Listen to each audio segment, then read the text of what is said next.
Seperti mana yang kita tahu, Perang Badar merupakan peperangan yang pertama terbesar dalam sejarah umat Islam. Pada mulanya, ia berlaku pada bulan Jamadil Akhir pada tahun kedua Hijrah dan pada waktu itu, Nabi SAW keluar bersama 200 orang sahabat untuk menangkap Kruz bin Jabir al-Fahri.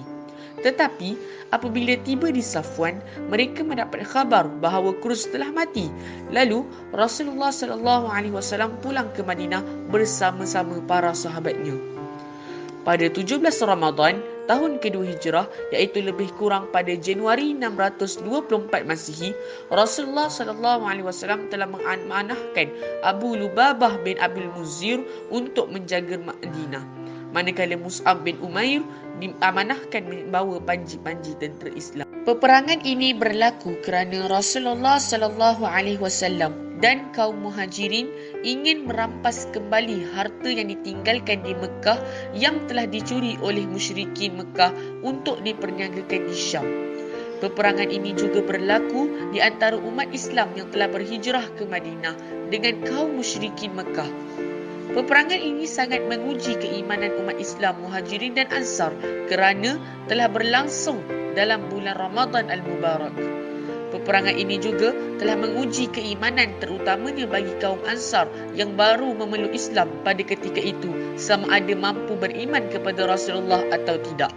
Pada mulanya, Rasulullah SAW dan umat Islam ingin menghalang rombongan perdagangan musyrikin Quraisy sekembali mereka dari memperdagangkan harta peninggalan Muhajirin yang dicuri.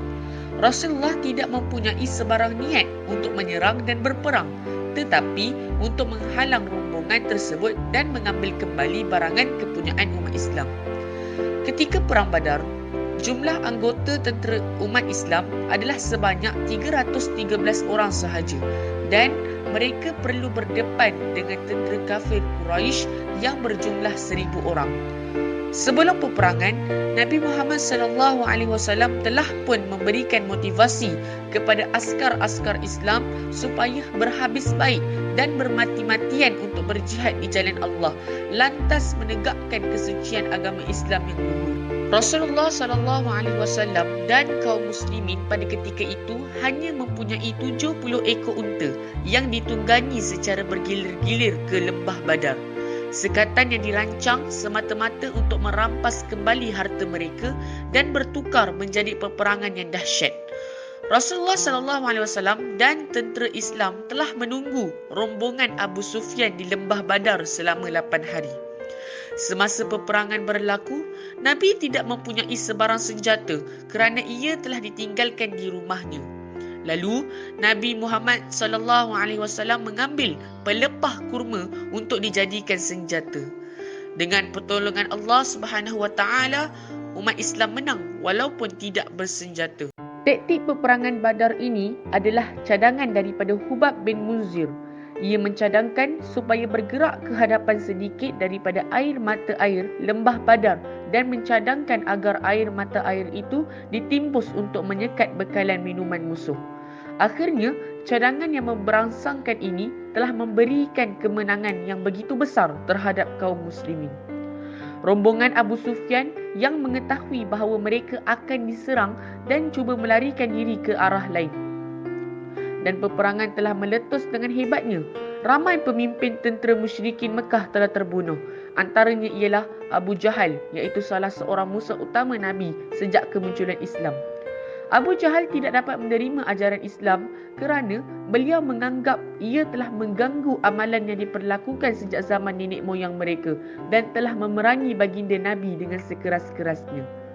Kematian Abu Jahal sedikit sebanyak telah melemahkan semangat tentera musyrikin Mekah dan akhirnya mereka tewas di tangan tentera Islam. Walaupun tentera musyrikin adalah musuh, Rasulullah SAW telah mengarahkan tentera Islam untuk mengebumikan mayat mereka. Setelah kemenangan tentera Islam, baginda dan tentera-tentera Islam berangkat pulang ke Madinah. Mereka ke Madinah bersama kira-kira 70 tawanan perang yang kalah. Setelah sampai di Madinah, Nabi telah berbincang bersama para sahabat akan tindakan yang patut diambil ke atas tawanan perang. Sayyidina Umar Al-Khattab radhiyallahu anhu mencadangkan semua tawanan perang dibunuh, manakala Sayyidina Abu Bakar radhiyallahu anhu pula mencadangkan agar tawanan perang ini menebus diri mereka. Lalu Nabi SAW telah bersetuju dengan Sayyidina Abu Bakar dan akhirnya semua tawanan perang dibebaskan setelah mereka menebus diri mereka. Kemenangan ini telah menguatkan lagi kedudukan Islam di Madinah dan Islam telah mula disegani oleh kabilah-kabilah, digeruni oleh orang Yahudi dan munafikin Madinah. Tawanan perang yang dibebaskan pula telah bercerita kepada kaum mereka akan kebaikan dan kemuliaan orang Islam. Kemenangan tentera Islam di dalam Perang Badar ini telah menjadi titik tolak berkembangnya tamadun Islam ke serata dunia. Pengorbanan Nabi Muhammad SAW dan para sahabatnya untuk menegakkan syiar Islam haruslah terus kita kenang dan hargai, lantas memperjuangkan agama Islam di serata dunia hingga ke hari ini. Berminat dengan buku novel motivasi atau komik dan buku bestseller, anda semua boleh dapatkan di IG TSP Production atau TSP Bookstore. Banyak buku lagi yang terjual di sana. Cepat dapatkan segera di IG TSP Bookstore dan TSP Production.